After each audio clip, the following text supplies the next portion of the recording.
راوی بیان کرتا ہے، ہم لوگوں نے ایک کشتی میں سوار ہو کر مختلف شہروں کا چکر لگانے کا فیصلہ کیا تاکہ اپنے لیے اللہ کی زمین کے کسی حصے میں ذریعہ معاش تلاش کریں۔ ہمارے ساتھ ایک صالح، پاک طنیت اور خوش اخلاق نوجوان بھی آ گیا۔ اس کے چہرے پر تقوی اور الہیت کے آثار نمایاں تھے۔ جب بھی دیکھتے وہ باوضو ہوتا اور اللہ تعالیٰ کی عبادت میں مگن رہتا۔ مہلت پاتا تو صراط مستقیم کی طرف دعوت دیتا، نماز کا وقت ہوتا تو خود اذان دیتا اور ہماری امامت وہی کرتا۔ ہم میں سے جو نماز سے پیچھے رہ جاتا یا تاخیر کرتا تو اسے سرزنش کرتا۔ ہمارے پورے سفر میں اس نوجوان کا یہی معمول رہا۔ ہم بحری سفر طے کرتے ہوئے ہند کے ایک جزیرے پر جا پہنچے۔ وہاں کچھ عرصہ قیام کے لیے کشتی سے اترے۔ ہم لوگ یہاں پر خرید و فروخت کرتے اور رات کو کشتی کی طرف لوٹ آتے۔ کشتی والوں میں کچھ گمراہ لوگ بھی تھے۔ وہ لہو لعب اور خواہشات نفس کی تکمیل کے لیے فسق و فجور کے اڈوں اور طوائف خانوں کے پھیرے لگایا کرتے تھے۔ ان کے برعکس ادھر یہ نیک بخت نوجوان ہمیشہ کشتی ہی میں رہتا، کشتی سے اتر کر باہر گھومنے پھرنے نہ جاتا، بلکہ اس مدت میں اپنا سارا وقت کشتی کی مختلف چیزوں کی اصلاح و مرمت میں گزارتا تھا۔ وہ رسی بٹتا تھا اور اس سے کشتی کی لکڑیاں درست کر کے باندھتا تھا۔ بقیہ اوقات ذکر و اذکار، قرأت قرآن اور نماز میں صرف کرتا تھا۔ راوی آگے نہایت افسوس سے بیان کرتا ہے، ایک مرتبہ ہم لوگ کشتی سے نکلے۔ وہ نوجوان معمول کے مطابق اپنے نیک اعمال میں مشغول تھا۔ کشتی میں اس کے ایک دوست نے اسے کہا، ارے بھائی، تم ہر وقت کشتی سے چمٹے رہتے ہو، کبھی باہر نکلو، گھومو پھرو، باہر کیوں نہیں جاتے؟ کشتی سے کیوں نہیں اترتے تاکہ دنیا کی حقیقت سے آگاہ ہو سکو اور ان دنیاوی چیزوں میں غور و فکر کر سکو جو تمہارے دل کا دریچہ کھولنے اور نفس کو مانوس کرنے میں معاون ثابت ہوں۔ میں تم سے یہ نہیں کہتا کہ سرکشی میں مبتلا کرنے والے اڈوں اور اللہ کی نافرمانی کے لیے مخصوص ٹھکانوں پر چلو، نہ میں یہ تقاضا کرتا ہوں کہ ان مقامات کی سیر کرو جو اللہ تعالیٰ کے غضب کو دعوت دیتے ہیں، مگر مباح چیزوں کو دیکھنے میں تو کوئی حرج نہیں۔ پھر اس نے وہاں کے بازاروں اور طرح طرح کے کھیل تماشوں کا نقشہ کچھ اس خوبصورتی سے پیش کیا کہ وہ بے اختیار ہو کر کہنے لگا، کیا اس دنیا میں واقعی ایسی دلچسپ چیزیں بھی ہیں جو تم بیان کر رہے ہو؟ برے ساتھی نے کہا، ہاں، دنیا تو دور کی بات ہے، اسی جزیرے میں یہ ساری چیزیں موجود ہیں۔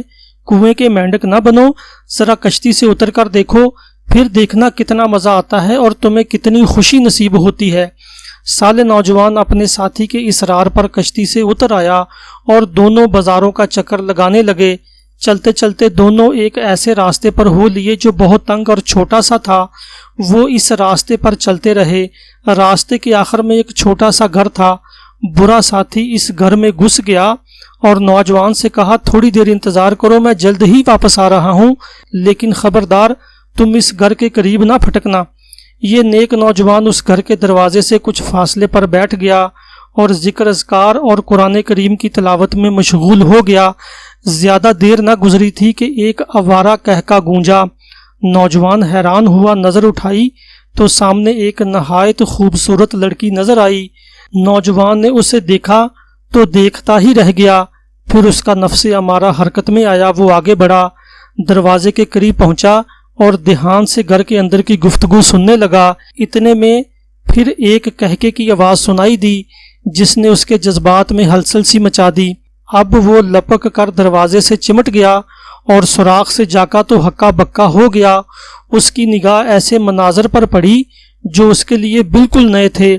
وہ ایسے عریاں مناظر کا مشاہدہ کرتا رہا جنہیں پہلے دیکھنا اسے ہرگز گوارا نہ تھا، نہ اس قسم کی چیزیں پہلے کبھی اس نے دیکھی تھی۔ پھر وہ اپنی جگہ واپس آ کر بیٹھ گیا۔ جب اس کا برا ساتھی دروازے سے باہر آیا تو نوجوان نے اسے لتاڑا، ارے تو کیسے گنونے فعل میں مبتلا تھا، تیرا ناس ہو، تیری یہ حرکت اللہ کا غصہ بھڑکانے والی ہے۔ راوی آگے بیان کرتا ہے، ہم رات کو دیر سے کشتی کی طرف آئے اور آتے ہی سو گئے۔ ادھر نوجوان رات بھر جاگتا رہا۔ جو کچھ اس نے دن میں دیکھا تھا اس کے خیالوں کا رخ بار بار انہی مناظر کی طرف مڑ جاتا تھا۔ اگلی فجر طلوع ہوئی اور روشنی نے تاریکی کا پردہ چاک کیا تو سب سے پہلے کشتی سے اترنے والا وہی نوجوان تھا۔ وہ سیدھا فحاشی والے مکان کے پاس پہنچا اور بلا تردد اس گھر میں داخل ہو گیا۔ پھر وہ سب کچھ بھول کر اگلے 2 دن تک شراب و شباب میں ڈبکیاں لگاتا رہا۔ ادھر کشتی ران نے کشتی سے نوجوان کو غائب پایا تو پوچھا، مؤذن کدھر گیا؟ ہمارا امام کہاں ہے؟ کیا وہ نوجوان چلا گیا؟ کشتی میں موجود لوگوں میں سے کسی نے کشتی ران کے سوال کا جواب نہیں دیا۔ اس نے لوگوں کو نوجوان کی تلاش کے لیے مختلف مقامات پر بھیجا۔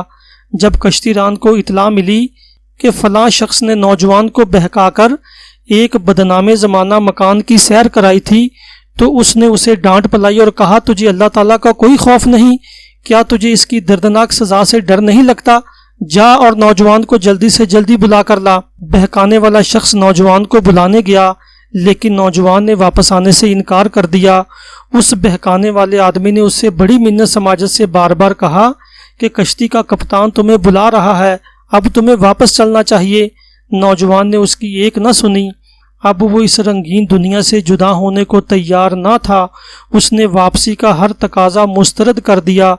جب جہاز ران کو اس کے واپس آنے سے انکار کی اطلاع ملی تو اس نے چند لوگوں کو بھیجا اور کہا کہ نوجوان کو زبردستی پکڑ لاؤ۔ چنانچہ وہ لوگ آئے اور نوجوان کو زبردستی کشتی پر لے گئے۔ راوی آگے بیان کرتا ہے، جب کشتی اپنے شہر روانہ ہوئی اور اس میں سوار لوگ اپنے اپنے کاموں میں مصروف ہو گئے تو وہ نوجوان کشتی کے ایک گوشے میں جا کر پھوٹ پھوٹ کر رونے لگا۔ اس کی آہو بکا سن کر یوں لگتا تھا جیسے اب اس کے دل کی رگیں پھٹ جائیں گی۔ لوگ اس کے سامنے کھانا پیش کرتے لیکن وہ کھانے کو ہاتھ نہ لگاتا اور کسی سے کوئی بات نہ کرتا۔ وہ کئی دنوں تک اسی طرح بھوکا پیاسا آہو زاری کرتا رہا۔ ایک رات اس کی آہو بکا بہت تیز ہو گئی۔